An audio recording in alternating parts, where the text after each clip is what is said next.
செய்து உனக்கு 2 பின்னங்களை கூட்டுறதுக்கான வேலை கூட்டல் சரி. இந்த கூட்டெல்லாம் கழிக்கலாங்கிறத எப்படி பார்க்குறது அப்படின்னா அந்த 2 பின்னங்களுக்கும் நடுவில் என்ன செயல்பாட்டு குறியீடு இருக்கோ அதே இந்த கணக்கு.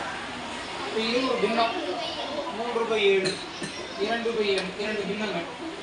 அதுக்கு நடுவில் என்ன செயல் இருக்கு? இது கூட்டல் கணக்கு. சரியா?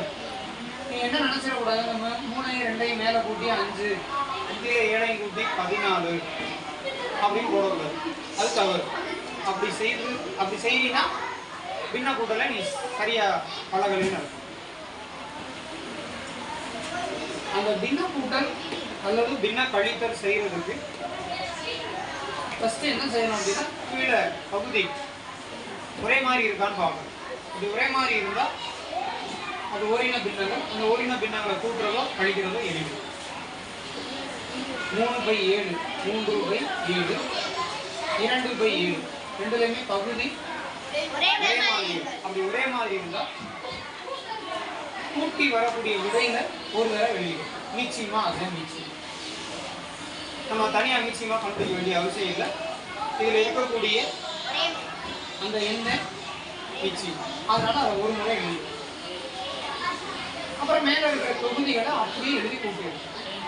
சிம்பிள் வேர்ட்ஸாக கீழே இருக்கிற நம்பர் ஒரே மாதிரி இருந்தால் கீழே இருக்கிற நம்பரை ஒரு தடவை எழுதிட்டு மேலே இருக்கிற நம்பரையும் அப்படியே ஒரு தடவை எழுதிட்டு நடுவான கூட்டல் அடையாளம் இருந்தால் கூட்டி எழுதிடுங்க, கழித்தல் அடையாளம் இருந்தால் கழிச்சு. அப்போ இங்கே 3 2 கூட்டல் அடையாளம் கூட இருக்கனால 3 2 கூட்டி 7. தவறாக புரிஞ்சுக்கிற கூடாத விஷயம் என்ன அப்படின்னா மேலே இருக்கிறதோட கூட்டிடக்கூடாது, கீழே இருக்கிறதோட கூட்டிடக்கூடாது. தப்பு பண்ணக்கூடாது. மேலே இருக்கிறத கூட்டணும், கீழே இருக்கிறத 2 நம்பரில் ஒரே ஒரு நம்பர் தான் இருக்கும். 2 சமமாக இருந்தால் ஒரே மாதிரி இருக்கும். அதனால இப்போ மேலே 2 எழுதியாச்சு, தொகுதி 2 எழுதியாச்சு, 3 2 கூட்டும்போது 5. எனவே 5/7. அதாவது 3/7 கூட்டல் 2/7 அப்படிங்கிற இந்த பின்னங்களுடைய கூட்டல் 5/7.